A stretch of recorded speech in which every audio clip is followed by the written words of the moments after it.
अगर किसी व्यक्ति ने धन का चिंतन किया है तो धन के विचार तो बाहर से आते हैं, केवल धन के विचार करने की जो कामना है उसकी खूंटी भर भीतर होती है। विचार बाहर से आकर उस खूंटी पर टंग जाते हैं। जो सेक्स का चिंतन करता है, सेक्स की खूंटी तो भीतर होती है, विचार बाहर से आकर उस पर टंग जाते हैं। जो जिस बात का चिंतन करता है उसकी सिर्फ खूंटी भीतर होती है, विचार हमेशा बाहर से आके टंग जाते हैं।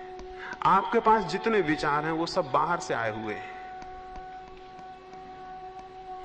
विचार की शुद्धि के लिए ये जानना जरूरी है कि विचार जो बाहर से हमारे भीतर आ रहे हैं वो अविवेकपूर्ण रीति से भीतर ना आए।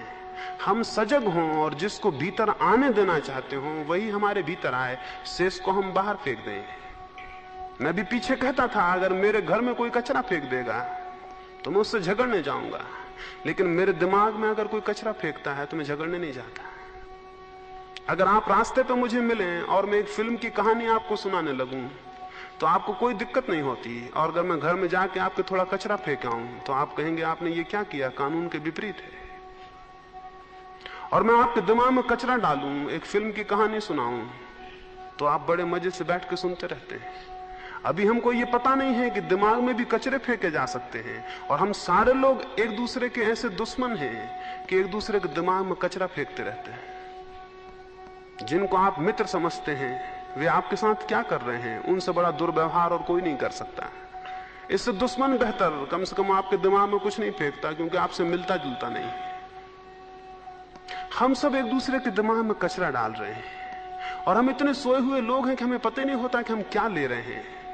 हम सबको स्वीकार कर लेते हैं। हम धर्मशालाओं की तरह हैं जिनमें कोई रखवाला नहीं है और जिन पर कोई द्वारपाल नहीं बैठा हुआ है कि कौन ठहरे और कौन न ठहरे। उसमें जो भी आए, आदमी या जानवर या चोर या बेईमान, वो सब ठहरे, और जब उसका मन हो तब चला जाए, और न मन हो तो बराबर रहा है। मन को धर्मशाला नहीं होना चाहिए। अगर मन धर्मशाला होगा, सुरक्षित नहीं होगा, तो अशुद्ध विचार से छुटकारा मुश्किल है। तो स्मरण पूर्वक मन के ऊपर पहरा होना चाहिए। शुद्ध विचार के लिए दूसरी जरूरत है कि मन पर पहरा हो, एक वॉचफुलनेस हो।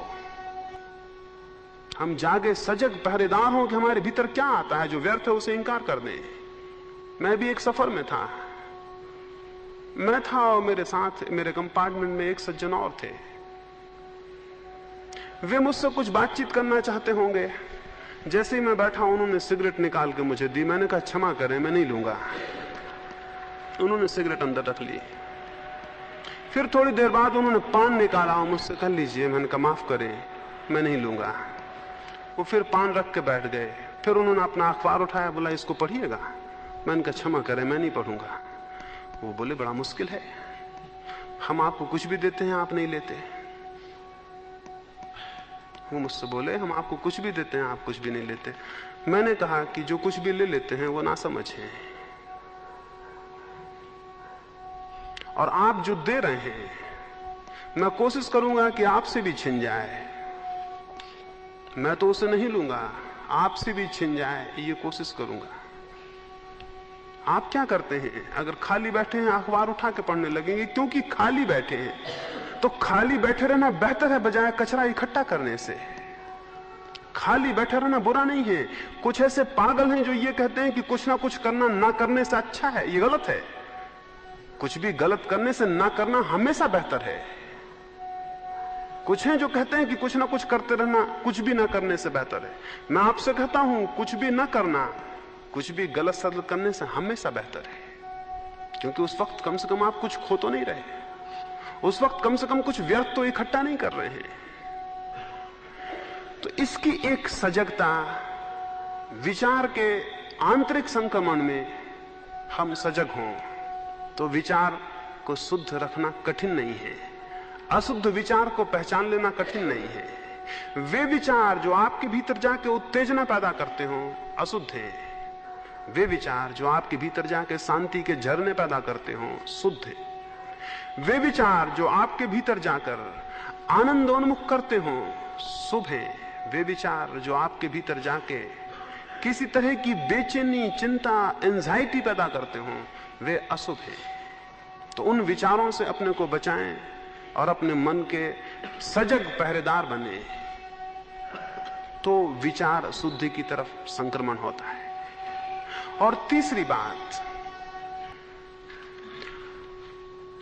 इस जगत में जैसे अशुभ विचार के आवर्तन बाहर चल रहे हैं और अशुभ विचार की आंधियां बाहर बह रही हैं और अशुभ विचार के धुआं आपके चित्त में प्रवेश करता है और आपको घेर लेता है। बहुत ज्यादा अशुभ विचार हैं इस जगत में, बहुत उनकी आंधियां हैं, लेकिन ये न भूलें कुछ छोटे छोटे शुभ विचार के दिए भी हैं, वे भी टिमटिमा रहे हैं। कुछ शुद्ध विचार की छोटी छोटी लहरें हैं, वे भी जीवित हैं। इस पूरे अंधकार के विराट सागर में कुछ प्रकाश की किरणें भी हैं, उनका सानिध्य खोजें, उसको हम सत्संग कहते हैं। इस बहुत अंधेरे से भरी हुई दुनिया में बिल्कुल अंधेरा नहीं है, कुछ दिए हैं, मिट्टी के ही सही और छोटी उनकी लौ हो तो भी सही, लेकिन वे भी हैं, उनका हम सानिध्य खोजें। क्योंकि जो जलते हुए दियों के करीब अपने बुझे दियों को ले जाएगा, बहुत संभव है उसकी ज्योति जो कि बुझी बुझी है उन दूसरे दियों के सानिध्य में पुनरुज्जीवित हो जाए। बहुत संभव है कि वो अपने धुओं को खो दे और लपट बन जाए। सानिध्य खोजें उन किरणों का जो कि सत्य के लिए, शुभ के लिए और सुंदर के लिए हैं। उसके सानिध्य में अपने को ले जाएं। उन विचारों के, उन विचार पुरुषों के, उन वैचारिक तरंगों के आवर्त में अपने को ले जाएं जहां ये संभव हो। ये तीन प्रकार से संभव हो सकता है। शुभ और सद विचारों के करीब, शुभ और सद पुरुषों के करीब, और सबसे ज्यादा और सबसे महत्वपूर्ण प्रकृति के सानिध्य में। प्रकृति कोई अशुभ विचार नहीं देती है। अगर आप आकाश को बैठ के देखें, सिर्फ देखते रहें, आकाश आप में कुछ अशुभ पैदा नहीं करेगा, बल्कि आपका सारा कचरा थोड़ी देर में क्षीण हो जाएगा और आप पाएंगे कि आप आकाश को देखते देखते आकाश के साथ एक हो गए हैं। एक पहाड़ से गिरते हुए झरने को देखते देखते आप पाएंगे कि आप पहाड़ का झरना हो गए हैं। एक हरियाली से भरे हुए वन को देखते देखते आप पाएंगे आप भी एक दरख्त हो गए हैं। एक साधु हुआ, उससे एक व्यक्ति ने जाके पूछा कि मैं सत्य को जानना चाहता हूं, कैसे जानूं? उसने कहा भी बहुत लोग हैं, कभी अकेले में आना।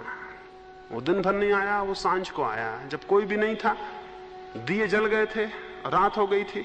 साधु अकेला था, अपना दरवाजा बंद करने को था। उस आदमी ने कहा ठहरे, अब कोई भी नहीं है, आप आए हुए लोगों को विदा करके दरवाजा बंद कर रहे हैं। मैं बाहर ही रुका था, जब सब विदा हो जाएंगे मैं भीतर प्रवेश करूंगा। अब मैं आ गया, अब मैं पूछना चाहता हूं मैं शांत कैसे हो जाऊं, परमात्मा को कैसे उपलब्ध हो जाऊं? उसने कहा बाहर आओ। ये झोपड़े के भीतर नहीं हो सकेगा, क्योंकि यहां जो दिया जलाया है वो आदमी का जलाया हुआ है, और ये झोपड़ी के भीतर नहीं हो सकेगा क्योंकि झोपड़ी है आदमी की बनाई हुई है। बाहर आए, एक बड़ी दुनिया भी है जो किसी की बनाई हुई नहीं, या कि परमात्मा की बनाई हुई है। बाहर आए, वहां मनुष्य का सृजन कुछ भी नहीं है, वहां मनुष्य की कोई छाप नहीं है। और आप स्मरण रखें, अकेला मनुष्य ऐसा प्राणी है जो अशुभ छापें छोड़ता है और कोई अशुभ छापें नहीं छोड़ता है। बाहर आए, वहां बांस के दरख्त थे और चांद ऊपर खिला हुआ था, ऊपर उगा हुआ था। वो साधु उन दरख्तों के पास जाके खड़ा हो गया। 1 मिनट, 2 मिनट, 10 मिनट, 15 मिनट। उस आदमी ने पूछा कुछ बोलिए भी तो, आप चुपचाप खड़े हैं, इससे हम क्या समझेंगे? उसने कहा अगर तुम समझ सकते तो समझ जाते, तुम भी चुपचाप खड़े हो जाओ और हम बांस का एक दरख्त हो गए हैं और तुम भी हो जाओ। बोला ये तो बड़ा मुश्किल है। उस साधु ने कहा यही हमारी साधना है। बांसों के पास खड़े खड़े हम थोड़ी देर में भूल जाते हैं कि हम अलग हैं और हम बांस ही हो जाते हैं, और चांद को देखते देखते हम थोड़ी देर में भूल जाते हैं कि हम अलग हैं और हम चांद ही हो जाते हैं। और प्रकृति की सानिध्य में जो इतना तादात्म्य खोज लेता है, उसके विचार अद्भुत रूप से शुद्ध होने लगते हैं, उसके विचार की अशुद्धि विलीन होने लगती है। तो 3 रास्ते हैं, सद्विचार, और सद्विचारों की अनंत धाराएं हैं, और सद्पुरुष वे कभी समाप्त नहीं है, वे हमेशा मौजूद हैं। लेकिन हम कुछ ऐसे अंधे हैं कि हम केवल मुर्दों के पूजने के आदी हैं, और हम ऐसे अंधे हैं कि जीवित कोई व्यक्ति हमारे लिए कभी सद हो ही नहीं सकता, सिर्फ मुर्दे हमारे लिए सद होते हैं, और मुर्दों से सत्संग बड़ा मुश्किल है। और दुनिया में जितने धर्म हैं वो सब मुर्दों के पूजक हैं, जीवित का पूजक करीब करीब कोई भी नहीं है, और वो सब मरे हुओं को पूजते हैं। और सबको ये भ्रम है कि जितने सत्पुरुष होना थे वो सब हो चुके, आगे कोई भी नहीं होगा। और सबको ये भ्रम है कि जो जीवित हो वो सत कैसे हो सकता है। हमेशा जमीन पर सद्पुरुष उपलब्ध हैं, वे जगह जगह मौजूद हैं, आंखें हो तो पहचाने जा सकते हैं। और फिर बड़ी बात तो यह है कि अगर वे पूरे सद ना भी हों आपकी तुलना में और आपकी कल्पना में, तो भी आपको उनके असद से क्या लेना है। एक फकीर था, उसने कहा कि मैंने आज तक जिनके पास भी गया सबसे सीखा। किसी ने पूछा ये कैसे हो सकता है, एक चोर से क्या सीखिएगा। उसने कहा एक बार ऐसा हुआ, हम एक चोर के घर में मेहमान थे, और ऐसा हुआ कि वो चोर के घर हम 1 महीना मेहमान थे।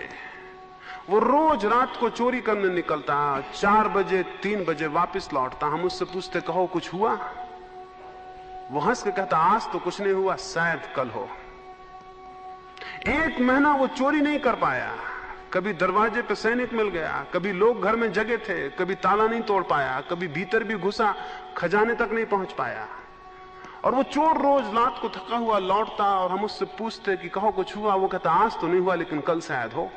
हमने उससे ये सीख लिया, हमने सीख लिया कि जब आज न हो तो फिक्र मत करना, याद रखना कि कल हो सकता है। और एक चोर जो चोरी करने गया, निपट खराब काम करने गया, वो भी इतनी आशा से भरा है। तो उस फकीर ने कहा उन दिनों हम परमात्मा की तलाश में थे, हम परमात्मा की चोरी में लगे थे। हम भी वहां दीवारें खटखटा रहे थे और दरवाजे टटोल रहे थे, कोई रास्ता नहीं मिलता था।